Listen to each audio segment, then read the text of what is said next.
বন্ধুসকল, কালি মোৰ কাণেৰে যিষাৰ কথা শুনিলোঁ, মই গোটেই ৰাতিটো শুব পৰা নাই।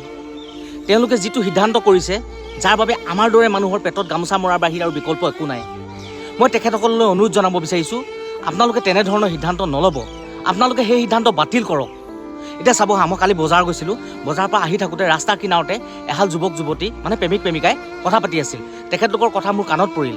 তেখেতলোকে কৈছিল যে জান, আমি দুয়ো মৰমেৰে ঘৰ সাজিম। মই গভীৰ চিন্তাত পৰিলোঁ। তেখেতলোকে যদি মৰমেৰে ঘৰ সাজে, তেতিয়া পকা মিস্ত্ৰীবোৰ, কাঠৰ মিস্ত্ৰীবোৰ আৰু আমাৰ দৰে গ্ৰিল বনোৱা মিস্ত্ৰীবোৰৰ অৱস্থা কি হ'ব? আমি কেনেকৈ জীয়াই থাকিম? প্লিজ, আপোনালোকে তেনেধৰণৰ সিদ্ধান্ত নল'ব। আপোনালোকে মৰমেৰে ঘৰ নাসাজিব।